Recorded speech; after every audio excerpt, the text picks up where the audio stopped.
시청자 여러분 안녕하세요. 리치맵 에너지 충전소 박소연입니다. 오늘은 한 주의 첫날이자 6월의 첫날인 월요일 오후입니다. 6월은 푸르른 초록의 계절이라고도 하는데요. 이번 한 달 5월 동안의 근심 걱정을 다 잊으시고요. 날씨처럼 조금 싱그럽고 푸르른 날들 많이 경험하시길 바라겠습니다. 더불어서 이번 한 달도 저희 에너지 충전소와 함께 주식 투자 잘 임해주시고요. 좋은 수익 얻으시길 바라겠습니다.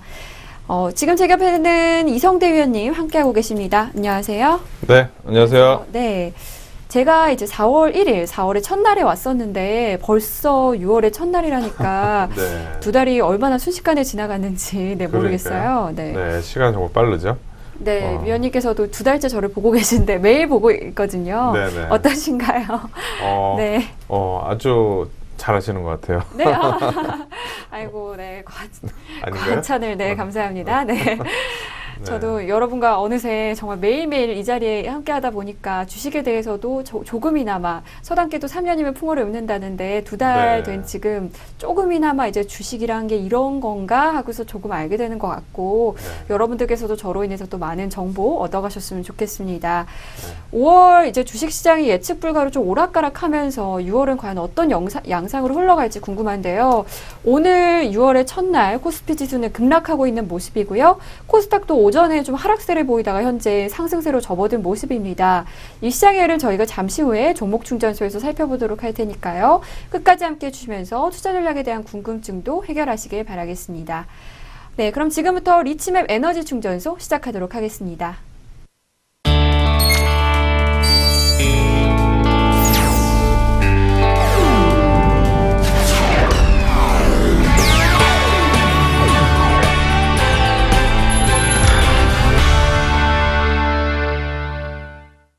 네, 잠시 후에 종목 충전소에서 살펴보도록 하겠지만요. 이번 주에 유럽중앙은행 ECB가 6월 통화정책회의가 있을 것이라고 하는데요. ECB는 이번 통화정책회의에서 그리스 은행권, 그리스가 지금 많은 위기를 겪고 있잖아요. 그리스 은행권에 대한 긴급 유동성 지원 ELA에 대해서 도대체 어떤 입장을 취할지 그런 관심이 주목되고 있는 모습입니다. 네. 그래서 오늘의 키워드는 긴급 유동성 지원인데요. ELA. 네. 우선 여기에 앞서서 위원님께 한 가지 질문을 드리려고 해요. 네. 이 유동성이란 단어가 우리 주식시장에서 굉장히 많이 사용되고 있는데 우리가 일반적으로 말하는 유동성과는 조금 다를 것 같아요. 네. 주식시장에서의 유동성이라고 한다면 일반적으로 어떤 의미인가요? 그 느낌을 말씀을 드려본다면 네. 우리가 돈이 필요한데 네. 누군가 갑자기 이렇게 돈을 빌려주는 사람이 생겼을 때 네. 그게 이제 어떻게 보면 자금이 돌아가는 그런 게 개인적으로 힘들어졌다가 돈을 빌려주면서 그게 묶인 자금이 딱 풀리는 네. 그런 것이 어떻게 보면 유동성이라고 볼 수가 있겠는데요. 즉 네. 주식시장에서는 이 돈이 잘 흘러가는 거, 즉 내가 필요한 만큼 내가 이거를 좀 받을 수 있는 이런 상황들이 보통 유동성이라고 볼 수가 있습니다. 우리가 보통 보면은 저 사람을 돈을 빌려줘야 되나 말아야 되나 뭐 이렇게 네. 상대편에서는 분명히 고민할 수가 있죠. 왜냐하면 지금도 상황이 분명히 힘들어 보이는 것 같은데 더 빌려줬다가 못 돌려받는 거 아니야? 뭐 이렇게 좀 생각할 수도 있죠.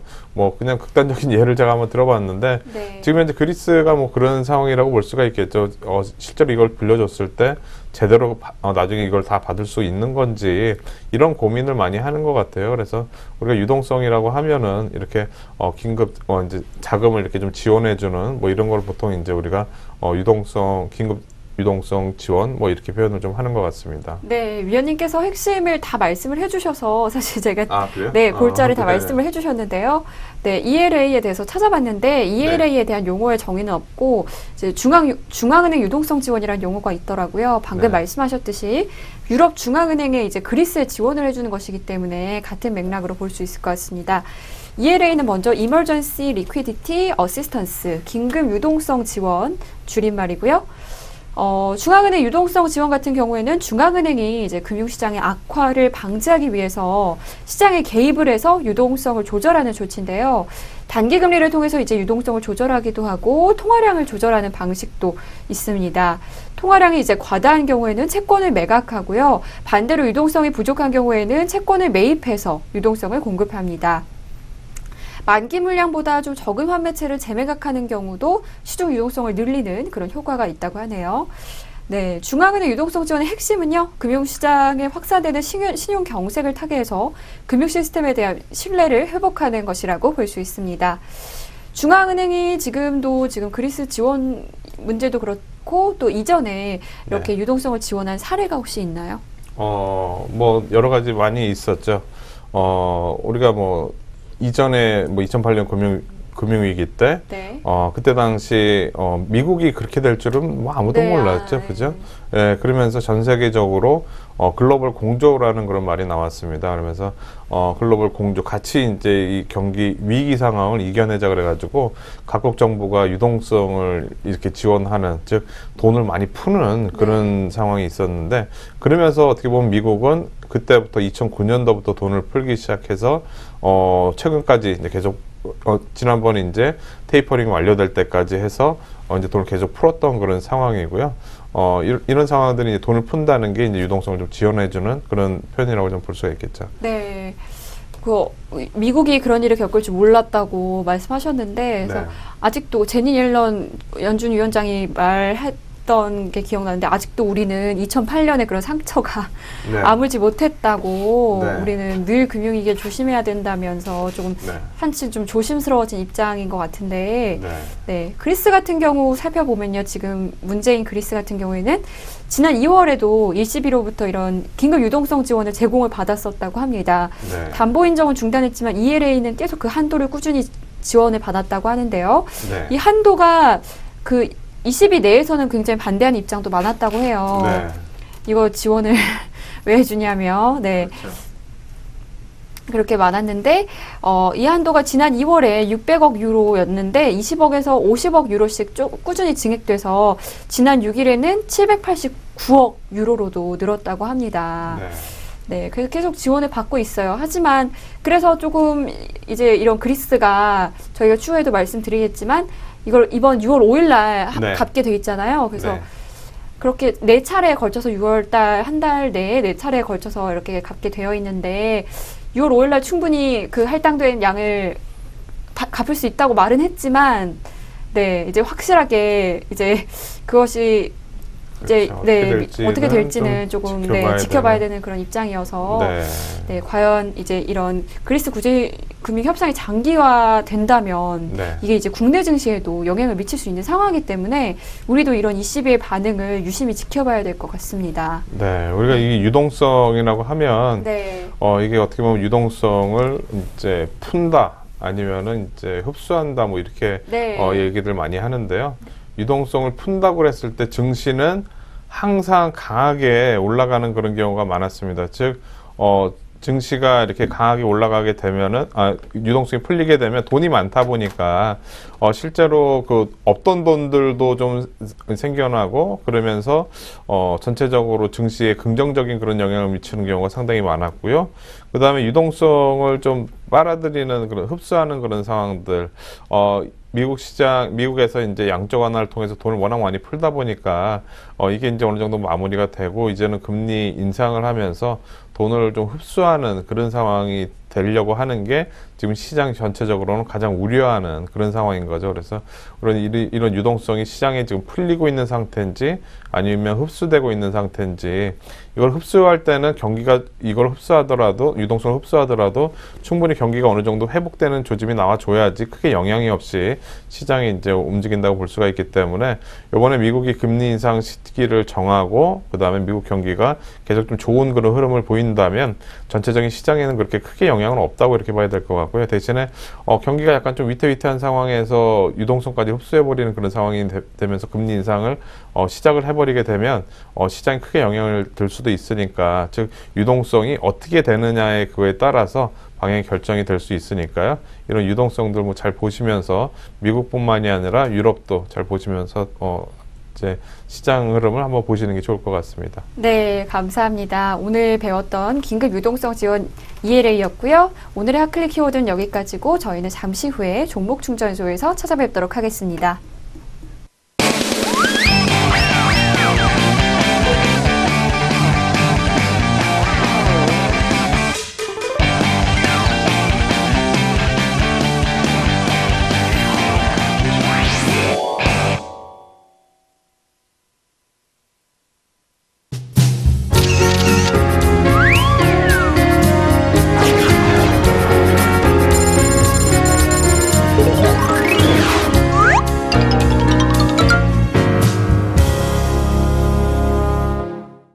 지금 이 시간 지수 동향 점검 시간입니다. 6월의 첫날인데요. 코스피, 코스닥 모두 등락이 심한 상태로 시작하는 모습이네요. 특히 코스피 낙폭은 큰 상황이고 코스닥은 하루 등락폭이 좀 아주 큰 상태입니다. 변동성이 좀 심해지다 보니까 방송을 보시는 우리 투자자분들께서 조금 리스크 관리에 신경을 쓰셔야 될 것 같은데요. 오늘 지수 어떻게 보고 계시나요? 네, 상당히 힘들죠. 네. 6월 첫날 들어서부터 네. 이렇게 좀 하락하다 보니까 네. 헷갈리는 그런 상황이 되고 있고 네. 그다음에 코스피 지수 그렇고 코스닥 지수도 지금 어떻게 보면 아침에 밀렸다 올라오는 그런 상황이 되고 있습니다. 지수 차트 흐름 한번 보면서 말씀 좀 드려보도록 하겠는데요. 이 시간에 이제 코스피 지수 14포인트 하락해서 2100.03포인트를 기록을 하고 있는데 지금 보시면 이게 아침 시작입니다. 이게 3분 차트인데요. 아침 시작하면서 2115포인트에서 시작을 해서 바로 쉬지 않고 이제 계속 밀리는 그런 모습이 나왔습니다. 그러면서 2086포인트까지 급락했던 모습이 나왔고요. 즉 지수가 거의 뭐 한 28포인트 가까이 밀리는 모습이 나왔다가 점차 낙폭을 좀 줄이면서 아침에 크게 출렁거렸다가 낙폭을 좀 줄여가고 있는 그런 모습이라고 볼 수가 있겠고, 코스닥은 뭐 등락이 더 심합니다. 지금 현재 보시면 지금 이렇게 보는 게 낫겠네요. 좀 줄여서 이렇게 보면은 코스닥 지수는 아침 시작하고 나서 지금 플러스에서 시작을 했다가 장중에 700포인트까지 밀리는 모습이 나왔습니다. 지금 714포인트니까요. 위아래로 등락폭이 거의 2% 가까이 될 정도로 아침에 크게 밀렸다가 V자로 올라가는 그런 모습이 나오고 있습니다. 즉 시장이 어떻게 움직일지 상당히 예측하기 힘든 그런 변동성이 계속 좀 진행이 되고 있는 그런 상황이고요. 전체적으로 본다면 시가총액 상위 종목들이 대부분 다 밀리고 있는 그런 모습입니다. 이 시간에 이제 삼성전자도 지금 130만 원대를 깨져서 하락하고 있는 그런 상황이고, 현대차도 지금 계속 밀리고 있는 그런 상황, 그리고 최근에 좀 좋았던 SK 하이닉스도 2% 가까이 급락하고 있는 모습이 나오면서 시가총액 상위 종목 중에서 네이버하고 SK텔레콤 말고는 대부분 다 하락하고 있는 그런 상황입니다. 반면에 코스닥 같은 경우에는 대부분 다 플러스를 기록을 하고 있는데요. 시가총액 상위 종목 중에서 정반대입니다. 다음 카카오하고 CJ 오쇼핑 제외하고는 지금 대부분 다 상승을 보이고 있는 코스피하고 코스닥 정반대 그런 상황이 되고 있습니다. 아마도 지금 모멘텀이 크게 시장에서 없는 상황이다 보니까 거래소 쪽에서는 매도, 코스닥 쪽에서는 단기 매수가 들어가면서 이러한 움직임이 이어진다고 좀 정리해 볼 수 있겠습니다. 네, 이번에는 수급 상황 보도록 하겠는데요. 지금 현재 외국인과 기관, 코스피 둘 다 매도하고 있는 모습입니다. 외국인은 567억 매도하고 있고요. 기관은 244억 팔고 있는 모습입니다. 코스닥 같은 경우에는 외국인은 266억 사고 있는 모습, 기관은 257억 팔고 있는 모습입니다. 선물 외국인이 많이 팔고 있는데요. 2,650계약 팔고 있고요. 기관은 3,350계약 사고 있는 모습입니다. 지금 현재 수급 상황 어떻게 보시나요? 네, 일단 외국인들이 매도를 하니까 시장이 당연히 좀 밀릴 수 있다고 이제 생각은 되는데, 외국인들의 영향이 상당히 크게 이제 느껴지는 거죠. 많이 밀리는. 그죠? 지수 외국인들 590억밖에 팔지 않고, 기관들도 지금 200억밖에 팔질 않는데 지수가 14포인트 가까이 이렇게 밀릴 정도로 아까 아침 시작하고 나서는 외국인들이 한 200억밖에 안 팔았는데 거의 뭐 20포인트 넘게 밀렸으니까 외국인들의 영향력이 얼마나 큰 그런 시장인지 우리가 좀 알 수 있을 것 같습니다. 그래서 외국인들 동향에 의해서 위아래로 출렁거리는 그런 상황이 나오고 있다고 볼 수가 있겠고요. 코스닥은 지금 외국인들이 260억 가까이 매수를 하고 있고 기관들은 250억 매도를 하고 있는데 거의 외국인들의 방향대로 움직인다고 봐야겠죠. 외국인들이 200억 이상 매수를 하다 보니까 코스닥이 마이너스 10포인트에서 플러스 지금 3포인트대까지 스트레이트로 올라가는 그런 상황이 나올 정도로 이런 외국인들의 영향력이 상당히 강력한 그런 흐름입니다. 선물 시장에서는 외국인들이 지금 2,600계약 지금 매도를 하고 있는데요. 선물 차트가 전저점 라인대를 또 깨고 내려갈 정도로 외국인들의 매도가 시장에서는 부정적인 영향을 미치면서 프로그램 매도가 지금 730억 가까이 나오고 있는 그런 상황이라고 좀 볼 수가 있겠습니다. 전체적인 수급 상황으로 봐서는 지금 이 정도 수급으로 봐서는 딱히 외국인들이 시장에서 떠났다 아니면 팔고 이제 나가려고 하고 있다 이런 관점이 아니라 그냥 어느 정도 약한 그런 흐름, 즉 선물 흐름에 의해서 나오는 정도의 매도인데도 불구하고 시장은 위아래로 출렁거리고 있는 변동성이 큰 시장이 되고 있다라고 정리를 해볼 수 있겠고요. 아직까지 외국인들이 이전에 4월 달에 그때 당시 뭐 몇천억씩 계속 매수했던 그런 흐름이 보이고 있지는 않기 때문에 시장이 이제 방향성이 아직 결정이 되지 않는 그런 수급이 앞으로도 좀 진행이 될 가능성이 높다라고 볼 수 있겠습니다. 네, 감사합니다. 이번에는 글로벌 시장 점검해 보도록 하겠는데요. 지난 주말 새벽 뉴욕 증시 그리고 유럽 증시는 하락세로 마감했습니다. 특히 유럽 증시에서 독일과 프랑스 낙폭이 큰 모습인데요. 아무래도 그리스 문제 때문이 아닌가 싶습니다. 자세한 글로벌 시장 소식 전해주시죠. 네, 미국 시장이 하락 마감했고 유럽도 하락 마감했는데 유럽이 좀 더 밀리는 네. 그런 모습으로 마감이 됐습니다. 뭐 이제 전체적으로 그리스 이제 구제금융 협상이 지난 주말에 이제 진전이 별로 없다 보니까 네. 이거에 대한 우려가 점점 더 커지고 있는 것 같습니다. 즉 6월 10일까지 해서 그리스가 이제 갚아야 될 부채가 여러 건으로 이렇게 나눠서 이렇게 있는데 이 부분들이 이제 6월 달에 이제 들어가다 보니까 점점 현실로 이제 좀 다가오면서 마지막에 좀 그런 위험한 그런 분위기를 시장이 반영하듯이 지금 증시가 등락이 있었던 것 같습니다. 먼저 유럽 증시 차트 한번 보면서 말씀드려 보도록 하겠는데요. 지금 현재 보시면 프랑스 증시 2.53% 가까이 급락하는 그런 모습이 나왔습니다. 아주 장대 음봉으로 밀리면서 21선까지 깨지는 그런 모습이 나왔는데 보시면은 이제 저점 라인대가 낮아지는 그런 모습이 나왔습니다. 최근까지 올해 초부터 해가지고 올라타기 시작을 하고 양적 완화 발표를 하고 그 다음에 이제 그리스 문제 때문에 옆으로 갔지만 재차 다시 올라가면서 이렇게 올라간 모습이 나왔는데 흐름상으로는 이제 쌍봉 형태죠. 프랑스 증시 보면 쌍봉 형태로 해서 이 상승이 마무리가 되고 이제 조정 과정이 나왔는데 중요한 것은 이제 전저점 라인 때 이게 바닥이 제대로 된 바닥이냐 아니면 이 라인 대를 깨고 내려가면서 하락 추세 시작이냐 이게 기로에 있는 상황이라고 볼 수가 있겠습니다. 즉 우리가 생각해 본다면 여기서부터 여기까지 많이 올라온 폭에 대해서 조정 과정이 어떤 모양으로 나오느냐에 따라서 그 다음에 이제 상승을 가늠해 볼 수가 있는데 지금 당장은 재차 다시 깨고 내려가고 있고 이 라인대가 지지가 되는지 여부를 지켜봐야 되기 때문에 지금 현재 유럽 시장의 하락이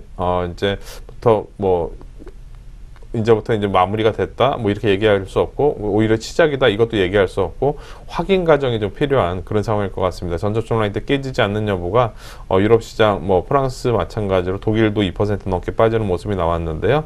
마찬가지로 유럽 시장 그렇게 좀 봐야 될 것 같고 그 다음에 미국 시장 한번 보도록 하겠습니다. 다우지수도 100포인트 이상 밀리면서 새벽에 115포인트 가까이 빠지면서 18,010선 즉 18,000포인트의 턱걸이를 하는 그런 모습인데 큰 흐름으로 본다면 미국 시장이 빠지긴 했지만 지금 뭐 최근에 이 가격대에서 왔다 갔다 하는 그런 모습으로 본다면 아직까지 뭐 완전히 깨졌다고 보기 어려운 그런 상황이죠. 금리 인상에 대한 우려라든가 이런 부분이 시장에 계속 얘기 나오고 있고 자니 옐런 의장의 여러 가지 그런 강경한 그런 발언들 이런 부분들이 시장에는 아직까지는 크게 영향을 주지 못하고 있는 그런 상황이라고 볼 수가 있겠죠. 좀 긴 관점에서 본다면 아직도 꼭대기에 매달려 있는 뭐 그런 상황입니다.缓慢하게 해서 출렁거리면서 올라가는 그 과정에서 변동도 크지 않은 그 정도의 미국 시장 마무리라고 볼 수가 있겠습니다. 정리를 해본다면 미국의 금리 인상 문제 그리고 그리스 문제 뭐 여러 가지 문제가 있지만 실질적으로 유럽은 약간 좀 변동성이 커지는 상황이고 미국은 아직까지 좀 견조한 그런 흐름이 지속이 되고 있다라고 볼 수 있겠습니다. 네, 이번에는 아시아 시장 점검해 보도록 하겠는데요. 지난 한 주 중국 시장 등락이 좀 아주 심한 모습이었는데요. 엔화도 124엔대까지 좀 상승을 하면서 아시아 시장 전반적으로 변동성이 커지고 있는 모습입니다. 오늘 아시아 시장은 어떤가요?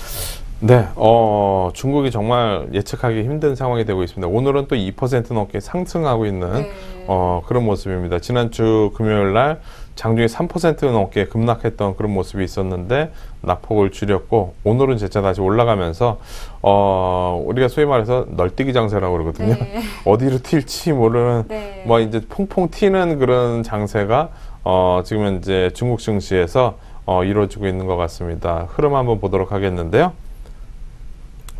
자, 상해종합지수 오늘 이 시간에 이제 2.77% 상승한 4,739.33포인트를 기록을 하고 있습니다. 127.59% 포인트 상승하고 있는 모습이고요. 보시면은 지난주 6% 가까이 급락을 하면서 중국 시장이 이제 완전히 끝난 거 아니냐 우리가 이렇게 생각을 했지만 다시 지난주 낙폭 줄이고 오늘 또 다시 올라가면서 크게 뭐 우려 21선조차도 깨지지 않는 그런 이제 모습이 나오고 있습니다. 즉 중국 시장 지난번에 말씀을 드렸듯이 이렇게 봉우리가 하나에서 높아지는 봉우리 하나에서 이렇게 스트레이트로 밀릴 가능성은 적고 못해도 이제 이게 마무리가 되려면 2개 정도는 나와서 이렇게 꺾여야 되는데 과연 지금 올라가는 게 이 과정을 만들기 위해서 올라가는 건지 아니면 여기서 돌파해서 계속 올라갈지는 좀 더 지켜봐야 될 것 같습니다. 지난주 우리 얘기할 때 중국에서 IPO 많이 한다고 그래서 그거에 대한 부담 때문에 이제 밀렸다고 그랬는데 실제로 이제 그런 영향에서 벌써 뭐 이틀 만에 지금 벗어나고 있는 그런 상황이라고 볼 수가 있겠습니다. 견조한 그런 상승이 중국 시장에 이어진다 이렇게 볼 수 있겠고요. 대만 시장 한번 보도록 하겠습니다. 대만 시장 오늘 0.64% 하락한 9,638.54포인트인데요. 딱히 변동이 없죠. 뭐 오늘 밀리긴 하지만 옆으로 가는 그런 과정에 그 박스권에서 움직이는 정도로 봐야 될 것 같습니다. 최근 저점 라인 때 위 이렇게 요 사이에서 움직이는 그런 과정이 계속 나오고 있고요. 마지막으로 일본 차트 보기 전에 엔달러 차트 한번 보도록 하겠습니다. 엔달러 지금 현재 124.03엔을 기록을 하고 있는데요. 최근에 상당히 많이 올라왔기 때문에 단기적으로는 좀 실 가능성이 있는데 워낙 이때 그 대부분 다 수렴이 돼서 올라탄 거라서 어디서 지지가 되고 이렇게 될지는 좀 더 지켜봐야 될 것 같습니다. 이 엔화 약세 때문에 지금 자동차 쪽 약한다고 볼 수가 있겠고요. 일본 증시는 지금 현재 0.40% 하락한 2480.99포인트입니다. 뭐 아주 대단한 상승이 최근에 계속 이어지고 있죠. 견조한 흐름이 계속 이어진다고 볼 수가 있겠고 아시아 시장 전체적으로 정리를 해본다면 지금 중국만 낙폭과대에 대한 재차 급반등이 또 나오고 있는 상황이고 나머지 아시아 증시는 오늘은 좀 숨고르기에 들어간 그런 모습이라고 볼 수 있겠습니다. 네, 감사합니다. 이번에는 오늘 시장에서의 이슈 및 특징 종목들 설명하는 시간입니다. 첫 번째로 화장품 업종인데요. 오늘 아모레퍼시픽, 아모레G, 코리아나, 한국화장품제조, 한국화장품 등 화장품 관련주들이 좀 약세를 보이고 있는 그런 모습입니다. 메르스의 영향으로 좀 한국을 찾는 관광객들이 좀 줄어들 것이라는 우려가 나오면서 화장품뿐만 아니라 면세점 관련주, 호텔 신라, 또 여행 관련주, 모두 투어도 약세를 보이고 있는데요. 최근 고평가에 대한 우려가 있었던 화장품주 어떻게 보시나요? 네, 그때 우리가 그때 그 내용 얘기했었죠. 뭐죠? 그때 네이버 다음이었나요? 그때 그 포털에서 중국 관광객이 떠나고 있다라는 네네. 그런 뉴스 얘기하면서 네. 혹시 만약에 중국 관광객들이 만약에 제대로 들어오지 않을 경우에는 우리 이제 화장품 물론 이제 수출해서 팔리는 부분도 있겠지만 중국 관광객들이라든가 들어오지 않았을 경우에 화장품 관련주 최근에 많이 올라왔던 그런 중국에 대한 그런 거품들이 꺼질 수도 있다라는 얘기를 했었는데 네. 이번에 그 메르스가 이제 확산이 되면서 확산까지라고는 아니고 어느 정도 이제 이게 이슈가 되면서 네. 불안감을 이제 시장에 주고 있는 거죠. 네.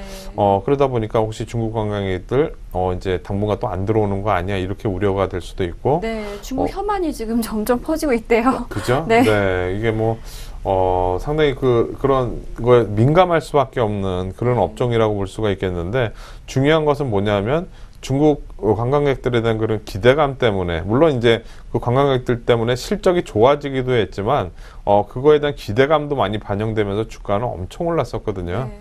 그러니까 지금 최근까지 많이 올라왔었던 뭐 코리아나라든가 코리아나 같은 경우에는 최근 4,000원대서부터 18,000원대까지 거의 한 2달 만에 올라왔는데요. 네. 2달 만에 300%가 올라왔어요. 근데 지금 현재 만약에 이런 상황이 돼서 뭔가 문제가 좀 된다면 주가가 그 변동성이 상당히 크게 움직일 수 있는 그런 상황이라고 볼 수가 있겠죠. 네, 그때도 말씀하셨잖아요. 코리아나 같은 경우에는 네. 기대감 때문에 상승한 것이 크기 때문에 어느 정도 네. 실적이 아직 나온 상황은 아니기 때문에 네. 이런 것들을 굉장히 예민할 수 있다라고 그렇죠? 말씀을 그때 하셨었는데 네. 그러니까 지금 현재 시가총액이 6천억대 가까이 되는데 네. 지금 뭐 작년까지 해서는 계속 적자였고 기대감 때문에 올라가고 있긴 하지만 뭔가 이런 내용이 나오게 되면 네. 급등락이 나올 수 있는 그런 상황이라서 이 메르스 관련된 이 내용이 어떻게 시장에 영향을 미치는지 좀 봐야 될 것 같고요. 지난번에 시내 면세점 관련돼서 내용하면서 그때 호텔 신라도 이제 얘기를 했었는데, 시내 면세점도 어떻게 보면은, 이제, 관광객들이 많이 들어와야지 이제 그런데, 물론 이제 장기적인 관점에서 봐야 되겠지만, 단기적으로는 이제 또 이슈가 되는 거죠. 그러면서 이런 종목들도 밀리고 있는 상황이고, 특히 여행 관련주들, 뭐, 모두 투어라든가, 하나 투어, 아침에 장중에는 좀 많이 밀렸었던 그런 모습도 좀 나왔었던 것 같습니다. 그래서 이 메르스 관련된 내용이 만약에 좀 더 확산되는 그런 모습이 나오게 된다면, 이 화장품 관련주들, 뭐, 최근에 많이 올라왔었던 중심으로 해서 많이 크게 흔들릴 수도 있으니까 상당히 주의 깊게 지켜봐야 될 것 같아요. 네, 감사합니다. 화장품주들 계속 꾸준히 여러분들 지켜봐 주시기 바라겠고요. 다음은 SK 소식입니다. SK가 오늘 SK CNC와 합병 소식이 있었는데요. 또 더불어서 바이오, 신약 기대감에 급등을 해서 52주 신고가를 기록하고 있습니다. SK는 SK 바이오팜이 개발한 수면장애 치료 신약, 미국에서 임상 3상 실험에 들어간다고 밝혔는데요. 바이오팜은 SK가 100% 지분을 보유한 신약 개발 전문 회사입니다. 저번에도 말씀드렸던 것 같은데 이 임상 3상이요. 신약 개발을 위한 임상 시험의 마지막 단계고요. 통상 1상은 동물, 2상은 제한된 수의 환자를 대상으로 하고요. 3상은 이제 다수의 환자에게 투약을 하게 되는데요. 이 3상을 성공적으로 완수하게 되면 최종적으로 신약 허가를 받을 수 있게 된다고 합니다. 또 삼성물산과 제일모직의 합병 소식에 이은 SK와 SK CNC의 합병 소식. 이번 합병을 통해서 글로벌 최고 수준의 사업형 지주회사로 성장한다는 그런 목표를 밝혔는데요. 지배구조 개선과 또 다양한 신규 유망 사업, 뭐 이런 재무구조 개선을 추진하고 있고요. 또 SK CNC의 ICT 기반 사업 기획, 그리고 SK 주식회사의 리소스와 관리 역량을 결합한다면 기업 경쟁력이 강화될 것이다 라고 밝혔습니다. 위원님께서는 이런 SK의 상승세 어떻게 보시나요? 네, 지금 뭐 지난번 이제 삼성물산과 제일모직 합병했을 때 우리가 얘기했었던 그런 부분들이 그런 뭐 이제 순환 출자고리가 끊어지고 이제 제대로 된 이제 지주 회사로 이렇게 세워지면서 지주 회사로 바뀌는 과정에서 이런 지분 이제 합병을 통해서 이제 하는 것 같습니다. 시장의 분위기가 뭐 삼성물산, 제일모직 이렇게 큰 회사들이 하면서 시작이 삼성그룹이 되다 보니까 나머지 그룹 쪽으로 그냥 확산되는 그런 모습이 되는 것 같아요. 남들 할 때 빨리 이거 뭐 할 때 이렇게 해야지, 하는 게 낫다고 생각이 돼서 이렇게 바로 추진하는 것 같고요. 지난번 그때만큼 좀 영향이 그렇게 크지는 않지만 그래도 어느 정도 주가 흐름에서는 강세를 보이고 있는 상황입니다. 이 시간은 이제 SK CNC가 10% 가까이 급등하고 있는데요. 지난번 뭐 삼성물산이나 제일모직은 상한가 들어가고 그 다음날도 또 올라갔던 그런 모습에 비하면 약간 좀 학습 효과라고 그럴까요? 그때 제일모직하고 삼성물산 합병했을 때 별로 효과가 뭐 그렇게 크지 않다라는 뭐 그런 리포트, 그 다음에 이제 또 외국에서는 그 안 좋은 시선으로 본다는 그런 내용 나오면서 오히려 밀렸었는데, 지금 SK CNC하고 SK 합병도 일단은 발표가 된 거니까 위로 올라가는 그런 상황이 되는 것 같습니다. SK CNC하고 SK하고 합병 비율이 1대 0.7367 8390 네, 1로 이제 이렇게 비율 되는 상황이고요. 이런 상황을 통해서 어떻게 보면 지배구조가 좀 일원화가 되고 그룹 책임 경영 기반이 강화될 거라는 그런 기대감이 좀 있는 상황입니다. 그래서 이런 이슈도 우리가 그룹의 지배구조 관련된 이슈들이 나와서 합병이 발표가 됐을 때 이렇게 움직인다는 점은 지금 삼성, 뭐 SK뿐만이 아니라 다른 그룹도 분명히 이런 상황이 또 진행이 되겠죠. 그래서 그런 상황이 왔을 때 우리가 뭐 바로는 아니더라도 뭐 단기적으로라도 또 대응할 수 있는 그런 뭐 이제 아이디어가 될 수도 있으니까요. 이런 부분 어떻게 움직이는지 잘 지켜보면서 대응하셔야 될 것 같습니다. 네, 다음 종목은 OCI 그리고 OCI 머티리얼즈인데요. OCI는 이제 종속회사인 OCI 머티리얼즈의 주식 517만 8,535주 49.1%를 처분하기로 결정했고요. 매각 절차를 진행할 계획이라고 지난 29일 공시했습니다. OCI는 이번 매각에 대해서 태양광 발전을 포함한 발전 사업, 또 신재생 에너지 사업 같은 그런 기존의 핵심 사업 분야의 역량을 강화하는 조치라고 설명했는데요. 신한금융투자에 따르면 OCI 머티리얼즈 지분이 9,500억 원에 팔린다고 가정을 한다면 OCI의 올해 말 기준 순차 입금은 2조 3,800억 원에서 1조 4,200억 원으로 감소할 것이라고 평가를 했고요. 또 이베스트증권 같은 경우에는 OCI 머티리얼즈는 OCI와의 사업 연관성이 낮은 이유로 그동안 지분 매각 이슈가 과거부터 계속 지속이 되어 왔다. 최종 매수자를 예측하기는 어렵지만 최근 반도체용 특수가스 공급 부족의 영향으로 매수자 이슈가 발생할 가능성은 낮다라고 평가를 했습니다. OCI가 최근 주가 흐름이 안 좋았는데 이번 매각으로 상승 전환될 수 있을까요? 네, 태양광, OCI 이제 태양광 관련된 회사인데, 몇 년 전에는 아주 좋은 그런 흐름을 보였다가 최근에, 좀 밀리는 그런 모습이 나오고 있습니다. 우리가 태양광 하면은, 뭐 이제 어떻게 보면은 에너지잖아요. 그죠? 석유 에너지를 네. 대체할 수 있는, 그런 자연 에너지라고 볼 수가 있겠는데, 지금 최근에 유가가 많이 빠졌죠. 그죠? 네.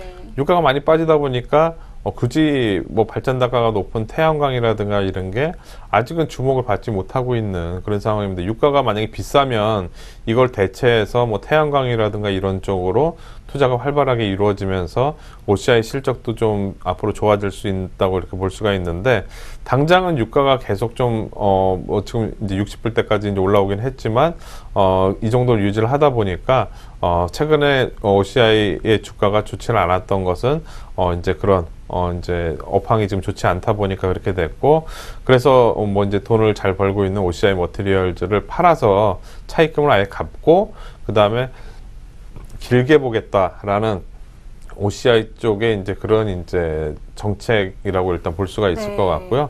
부채가 많으면은 부담스러우니까 네. 그래서 돈 벌고 있는 회사를 차라리 매각을 해서 그냥 좀 갚고 이렇게 나가려고 하고 있는 그런 상황인 것 같고요. 그래서 지금 당장은 OCI 머티리얼즈를 팔므로써 부채가 좀 낮아지는 이런 상황들이 주가에는 뭐 긍정적이라고 좀 볼 수 있겠지만, 근본적으로 주가가 돌아서 올라가기 위해서는 업황이 회복이 돼야 됩니다. 근데 아직까지는 그런 모습이 지금 보이고 있지는 않기 때문에 당장은 뭐 바로 이제 이 내용 때문에 이제 크게 올라가지는 않겠지만 그래도 완만한 그런 좀 우상향 아니면 박스권 정도는 유지가 되는 그런 모습이 아닐까라고 좀 생각이 됩니다. 네, 감사합니다. 다음 소식은요, 현대차인데요. 오늘 현대차가 연중 최저가를 기록하고 있다고 합니다. 작년에 이제 한전부지 매입부터 하락이 시작됐는데 이번에는 좀 엔화 약세까지 영향을 미치고 있는 것 같습니다. 현대차의 지금 하락 상황 어떻게 보시나요?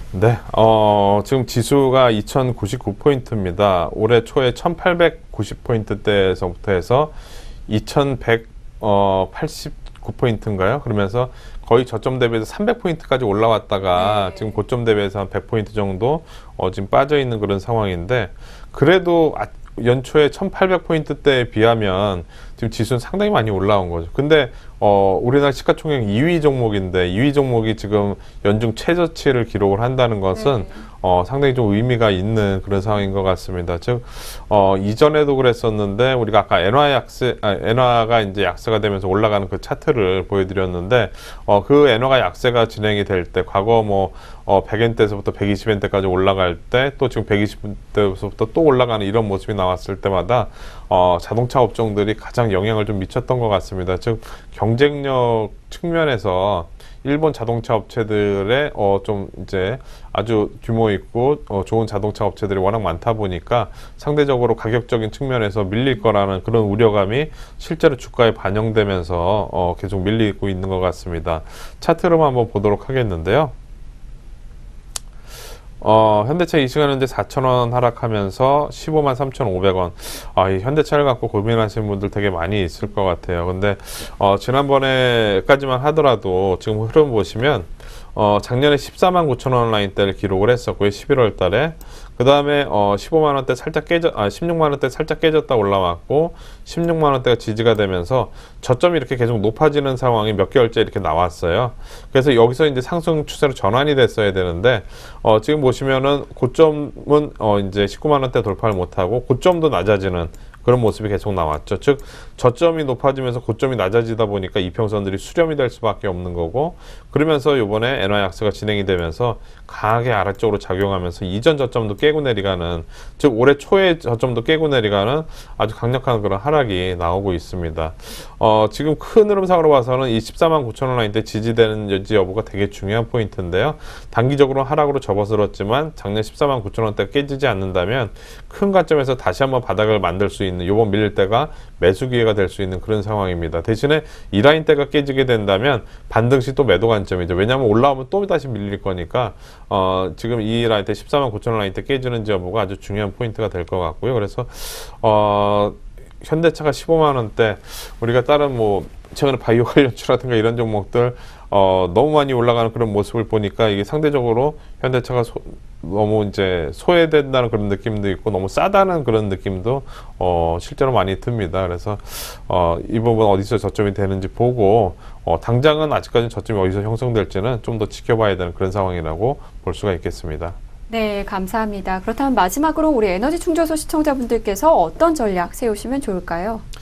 네, 기본적으로는 아직까지는 좀 단기적인 그런 대응이 중요할 것 같습니다. 왜냐하면 6월 달에는 이슈가 상당히 많습니다. 아까 우리 앵커께서 말씀하셨다시피 그리스 관련된 문제도 6월 달에 어떻게 보면 결정이 날 가능성이 높고, 그 다음에 미국의 금리 인상 시기에 대해서 FOMC 회의 때 6월 17일 날 이제 어떻게 될지 그것도 이제 결정이 나올 가능성이 높고, 그 다음에 2분기 실적에 대한 기대감도 좀 살아있는 상황이고, 오늘 아침 증권사 리포트에 따르면은 금리 인상 시점에 대한 그런 내용도 국내에서 금리 인하에 대한 그런 기대감도 이번 6월 11일 날 좀 살아있는 그런 모습입니다. 그러다 보니까 여러 가지가 이슈가 있어서 지수가 오늘 이렇게 등락이 나오듯이 위아래로 출렁거리는 그런 상황이 나올 수가 있죠. 그래서 지금 현재로서는 좀 단기적으로 좀 대응하시는 게 좋을 것 같고, 어느 정도 저점 확인한 다음에 그 다음에 다시 보는 전략이 좋을 것 같습니다.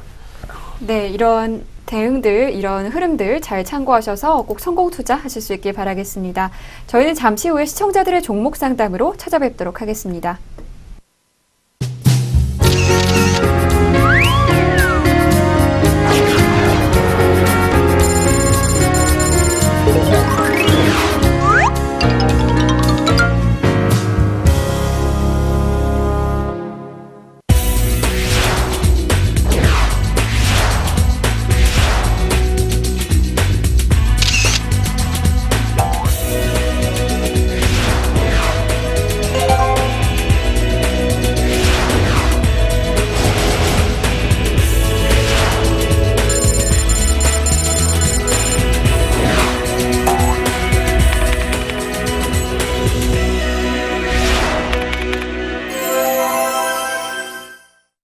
네, 지금 이 시간 시청자들의 종목 상담 시간입니다. 투자 전략 세울 때 고민이 있으시다 하시는 분들께서는 이쪽으로 연락 주시면 되겠습니다. 전화번호 026344-7557번, 홈페이지 주소 www.richmap.co.kr로 문의 주시면 저희가 언제든 상담해 드리도록 하겠습니다. 첫 번째 종목 상담 보도록 할 텐데요. 첫 번째 종목은 SK텔레콤입니다. 작성자 수락산매님께서 남겨주셨네요. SK텔레콤을 우량주라고 보고 1년 이상 보고 샀는데 요새 너무 주가 하락이 커지네요. 24만 8천 원에 매수해서 수익이 났었는데 장기 투자라 기다렸습니다. 하지만 최근 너무 많이 빠지니까 걱정이 되고 매수가 아래로 가서 어떻게 하나 좀 걱정입니다. 매수가 아래로 가서 어떻게 하나 걱정입니다. 물론 이동통신사들의 요금 경쟁 가열 등이 좀 큰 약재인 건지 지금 팔기는 너무 아깝고 해서 문의드립니다 하셨어요. 네. 네, 매도 타이밍을 여쭤보신 것 같은데요. 네. 네. 어떻게 보면 SK텔레콤 오늘 아침에 이제 리포트가 나왔는데요. 유한타증권에서 SK텔레콤에 대해서 리포트가 나왔는데 매수고 투자 의견이고 목표가는 38만 원 정도 목표가로 잡았습니다. 네. 그러면서 이제 SK텔레콤은 글로벌 통신주 내에서 가장 저평가된 주식이다라고 유한타증권에서 네. 오늘 나왔어요. 즉 아까 뭐 1년 장기로 이제 보시려고 이렇게 샀다고 그러셨는데, 단기적인 관점에서 이제 보다 보니까, 좀 주가가 출렁거리는 그런 관점이 있었던 것 같습니다. 근데, 옛날에 이제 우리 이 종목이 제일 처음 상장될 때 한국이동통신 이렇게 해가지고 그때 당시 막 100만 원 넘어가고 처음에 초창기 그랬을 때 정말 그 황제주였거든요. 가장 비싸고 네. 이런 종목이 없었죠. 왜냐하면 누구나 다 이제 휴대폰 쓰고 있고 꾸준히 그 요금을 내야 되는 그런 상황이니까 네. 1인당 국민 한 명당 뭐 1인당 뭐 4, 5만 원씩 계속 받아가는 거 아니에요. 그저 시스템 갖춰놓고 그거를 이제 스마트폰으로 바뀌면서 더 많은 요금을 이제 내야 되고 이제는 데이터까지도 이제 해서 요금을 내야 되다 보니까 안정적인 그런 측면은 있죠. 왜냐하면 그런 시스템에 대해서 온 국민이 인정을 하고 그냥 가는 거니까 안정적인 측면은 있긴 한데 지금 전체적으로 봤을 때는 모멘텀 측면에서는 약간 좀 부족한 그런 부분도 있을 겁니다. 왜냐하면 옛날에는 이제 LG U+ 같은 경우, LG텔레콤, 과거에 LG텔레콤 같은 경우에는 크게 이제 규모가 작았고 우리가 전부 다 011 쓰려고 그랬잖아요. 네. 그죠? 뭐 왠지 011 쓰면 뭔가 있는 것 같고 막 이래서 전부 다 011 썼었는데 이제는 뭐 KT나 뭐 LG U+나 뭐 똑같은 거죠. 그죠? 네, 이제 뭐 2, 3년 되면은 또 다른 통신사로 옮기고 이런 게 이제 기정사실화 됐기 때문에 같은 그 파이 내에서 이제 나눠먹기 식으로 되다 보니까 모멘텀은 없는 것 같아요. 근데 우리가 지난번에 중간 배당 관련돼서 얘기를 했듯이 배당이라든가 이런 측면에서는 좀 관심이 있는 즉 장기적인 그 펀드라든가 이런 데서는 좀 수익률이 괜찮게 나올 수 있는 그런 상황일 것 같습니다. 그래서 길게 보신다면은 저는 그냥 보유를 하셔도 크게 무난한 그런 상황이라고 좀 생각이 됩니다. 차트 흐름 한번 보면서 말씀 좀 드려보도록 하겠는데요. 지금 현재 보시면 작년에 그 주가 흐름을 보셔야 돼요. 작년에 이제 5월 달에 여기서부터 이렇게 올라오기 시작을 했을 때 그때 당시 이제 배당 주는 기업들 이런 데 자금이 확 몰리면서 이때 이제 강하게 올라왔었던 적이 있었습니다. 그러면서 올라왔다가 딱히 모멘텀이 없으니까 이제 전고점 돌파를 못 하는 거죠. 지금 잘 보시면 고점 라인 때가 이전에는 33만 원대, 30만 3천 원대였는데 그 다음 올라갈 때는 그 고점을 돌파 못 하고 또 그 다음에 올라갈 때 고점 또 낮아지면서 결과적으로는 고점이 이렇게 낮아지면서 확 깨져버리는 그런 상황이죠. 그리고 저점도 지난번부터 이전까지는 이렇게 높아지는 저점이었다가 낮아지면서 이런 자리에서 이제 의심을 했어야죠. 하면서 올라왔을 때 요번에 전고점 돌파 못하면은 추세가 크게 하락하는 지난번 게임빌도 이렇게 하면서 하락을 했죠.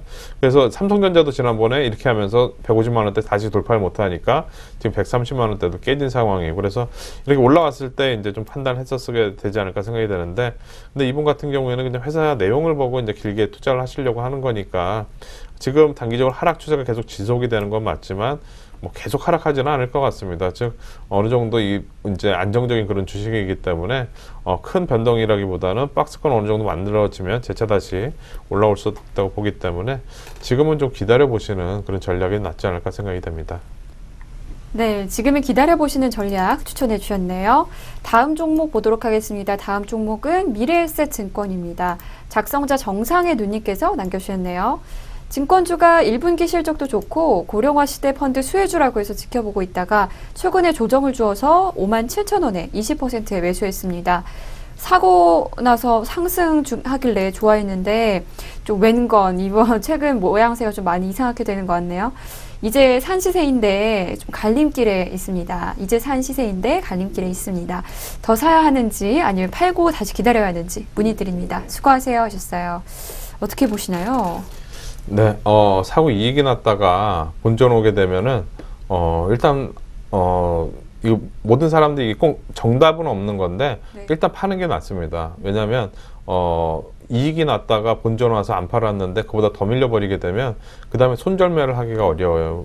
플러스 뭐 5% 10% 났다가 못 팔았는데 마이너스 5% 나오게 되면 플러스 10%가 생각이 나기 때문에 절대는 아니지만 그게 심리적으로 상당히 힘든 상황이에요. 그래서 항상 이익이 났다가 본전 왔을 때는 그냥 연습 잘했다 그러고 팔고 다른 종목 보시는 게 저는 훨씬 더 낫다고 생각이 되는데 아니면 팔고 다시 타이밍을 잡아보는 것도 좋을 것 같습니다. 내가 산 타이밍이 항상 제일 싸게 샀다 라고 이렇게 생각할 수는 없는 거기 때문에 이런 변동성에 대해서 일단 계좌가 손실이 안 나게 되면 그 다음 매매를 또 할 수가 있는 거니까. 근데 계좌가 손실이 나게 되면은 이거는 그 다음 매매가 딱 멈춰버리는 거거든요. 그래서 지금 현재로서는 저는 팔고 다시 사는 게 좀 낫지 않을까 생각이 되고 지금 증권주들에 대한 그런 타이밍 상으로 본다면 아까 말씀드렸듯이 오늘 대신증권에서 리포트가 나왔는데, 우리나라도 이제 금리 인상을 추가적으로 할 수 있다.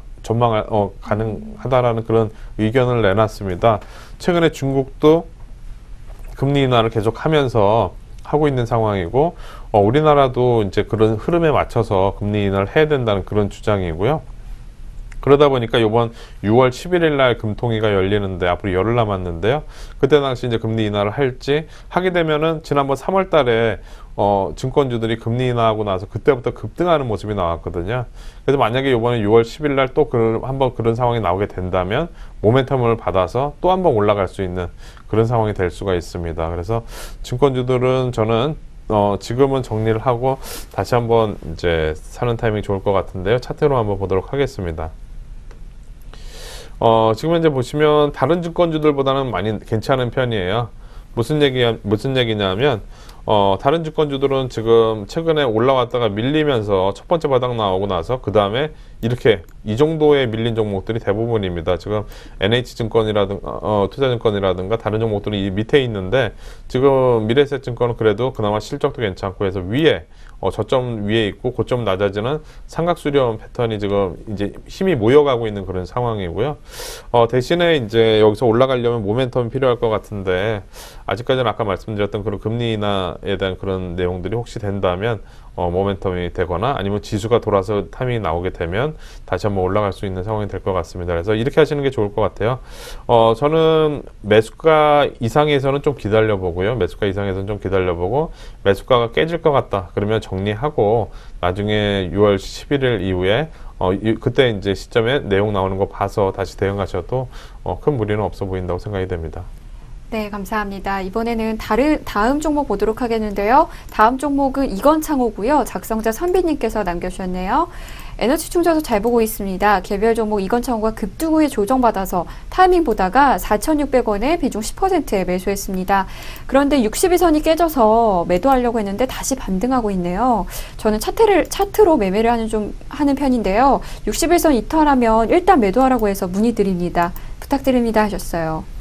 네, 이건창호, 어떻게 보면 이제 건축 자재, 이제 시스템 창호 제조하는 그런 업체라고 볼 수가 있겠는데요. 최근에 이런 업종들이 주가가 상당히 좀 괜찮았어요. 이제 건축 마감재라든가 이렇게 하는 그런, 지난번에 동아마루 하는 동아기업이었나요? 그 회사도 좋았고, 리모델링 관련해서 좀 인기가 많아지면서 그런 업종들이 괜찮았는데, 상대적으로 이건창호 같은 경우에는, 그런 업종에서 이제 크게 움직임은 없었던 것 같습니다. 왜냐하면 최근까지 해서 계속 좀 적자를 기록을 하는 그런 모습이 나왔기 때문에 흐름이 좋지 않고, 올해 들어서 이제 조금씩 올라가는 그런 모습이 나왔던 것 같습니다. 차트 흐름으로 보고 이제 대응을 한다고 말씀을 하셨는데요. 지금 큰 그림상으로는 뭔가 차트 흐름상으로는 뭔가 올해는 작년에 계속 작년까지는 흐름이 안 좋았지만 올해 내에서는 좀 변하려고 하고 있는 그런 모습이 나오고 있습니다. 즉 지난번 이날이었죠. 이날 그때 적자를 기록했다는 그 내용이 나오면서 하한가가 들어가는 상황이 나왔습니다. 그러면서 그때 당시 대량 거래가 터졌는데요. 중요한 것은 뭐냐면 그때 대량 거래가 터지면서 실적 이때도 주가가 뭐 한 3,000원대에서부터 4,000원대까지 30% 정도 올라온 상황에서 실적이 안 좋게 나오니까 급락하면서 밀렸는데, 중요한 것은 그 다음이 중요한 겁니다. 항상 이렇게 안 좋은 내용이 나오고 나서 급락하고 그 다음에 이렇게 올리면서 이 사람들 팔게 만들고 그 다음에 다시 올라가는 이런 경우가 상당히 많거든요. 그래서 흔들어대면서 물량 얻고 그 다음에 올라가는 그런 상황이 나오고 있기 때문에 단기적으로는 지금 이전 저점 라인대에서 지금 제대로 돌아서고 있는 그런 모습이 나오고 있죠. 보시면 이전 고점 라인대가 이제 우리가 단기적으로 매물대인데 이 라인대 돌파를 하고 그 다음 그 자리에서 돌고 있기 때문에 어느 정도 지지 라인대에서 도는 것은 의미가 있어 보입니다. 그래서 이 라인대만 깨지지 않는다면, 즉 최근에 저점 라인 때 한 4,000원 선 초반 4,100원 정도라고 볼 수 있을 것 같은데요. 4,100원이 깨지기 전까지는 이 종목 한번 가져가 보시는 종목 상황이 나을 것 같고요. 대신에 이제 이 라인 때 깨지게 된다면 추세가 좀 크게 밀릴 수도 있기 때문에 그때는 이제 좀 정리하고 나중에 다시 보시는 그런 전략이 좋을 것 같습니다. 네, 4,200원 깨지기 전까지는 기다려보시는 전략 추천해 주셨네요. 마지막 종목 보도록 하겠습니다. 작성자 고수지향님께서 남겨주셨고요. 종목은 크로바 하이텍입니다. 인천에서 직장 생활을 하는 영진 아빠입니다. 저는 중소형주를 중기적으로 투자하는데 이번에 된통 물렸습니다. 크로바 하이텍은 6,000원에 30%에 매수했는데 계속 빠지고 있네요. 무선 충전기와 1분기 이후 실적이 좋아진다고 해서 기대를 했는데 생각하고 반대로 가고 있습니다. 하셨어요. 네. 어떻게 보면 이분 같은 경우에는 실적은 작년보다는 크로바 하이텍 같은 실적은 작년보다는 이제 좀 나아진 그런 상황입니다. 네. 그러니까 작년 같은 경우에는 영업 손실이 34억 가까이 됐는데 올해 같은 경우에는 영업 손실이 한 1억 미만으로 일단 1분기 때는 줄었기 때문에 좀 안정적인 그런 상황은 되고 있는데 제가 볼 때는 이분의 문제는 회사에 대한 문제보다도 타이밍에 대한 그런 문제였던 것 같아요. 너무 올라갈 때 급격하게 올라올 때 추격매수 매수하고 길게 가져가려고 하는데 실제로는 이게 오히려 그때 당시 매수하고 바로 밀리는 그런 상황이 되다 보니까 지금 고점 대비해서 벌써 30% 가까이 지금 손실이 나 있는 그런 상황이죠. 아마 장기 투자라고 하더라도 손절매는 꼭 지키면서 하시는 게 좋을 것 같습니다. 차트 흐름 보면서 말씀 좀 드려보도록 하겠는데요. 최근에 지금 6,230원까지 올라왔다가 아마도 6,000원대 초반이었으면 뭐 이런 자리였을 것 같은데요.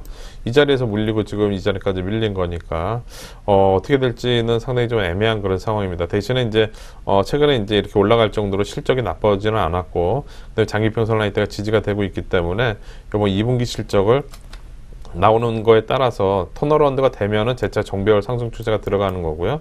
그러지 않을 경우에는 좀 밀릴 가능성이 높은 그런 상황이라고 볼 수가 있겠습니다.